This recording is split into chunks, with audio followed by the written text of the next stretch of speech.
Sa video na to, ating iraranking lahat ng UI user from weakest to strongest sa Logisim. Maiksi lang ang video na to, so wag na natin patagalin. Ilalagay ko nga sa last place si Shinji Yamazaki, the head of Yamazaki's before singing Yamazaki. It doesn't mean na mahina siya. One of the reason kung bakit ko siya nilagay kasi wala pa tayo details or malino na statements na pinakita sa panel kung ano kayang gawin nito si Shinji Yamazaki. Huli nga lang pinakita sa atin ay yung pagpugot ng ulo ni Shintaro sa kanya.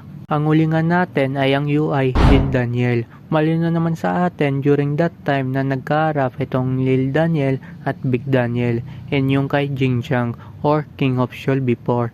But sa state nga iyon ay wala nga siyang experience sa UI.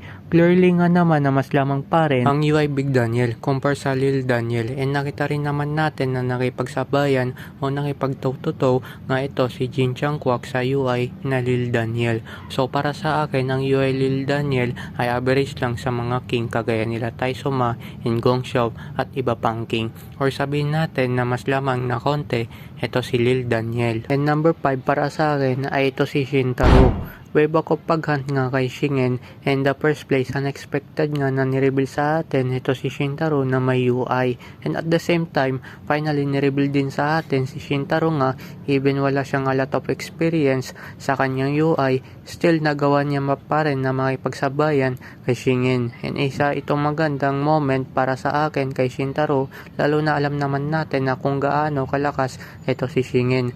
To the fact, rival nga ito ng ating one of the strongest na si Garpyong. Then sunod naman natin ito si Gan Yamazaki, and popular naman sa atin ito si Shironi.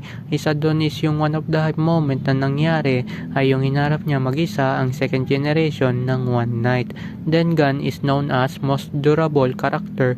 We know na isa rin sa ego niya tanggapin ang atake ng kalaban na walang hesitate. At sunod naman natin ay si Big Daniel.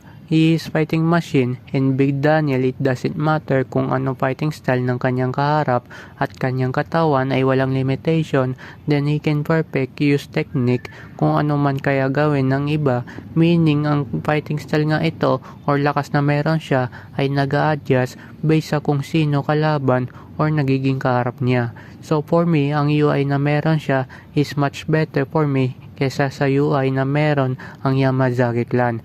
But still, 2 pa rin para sa akin since di naman niya nakokontrol. At ang number 1 nga natin, obvious naman, ay walang iba kung hindi si Shingen Yamazaki, the best UI user and the strongest user ever known sa Logisim. Perfect ang kanyang experience at gamay na gamay niya ang UI, meaning kontrolado niya even as a state pa siya ng True Ultra Instinct, unlike kay Gan na hindi kontrolado, to the point na umabot pa siya sa unconsciousness. At dyan nagtatapos ang ating video tungkol sa weakest to strongest UI user sa Logisim. At kung ikaw ay related ka sa ganitong content, mag-subscribe ka na at pakipindutin ang notification bell para lagi ka updated sa paparating pa natin upload na video. So yun lang, peace.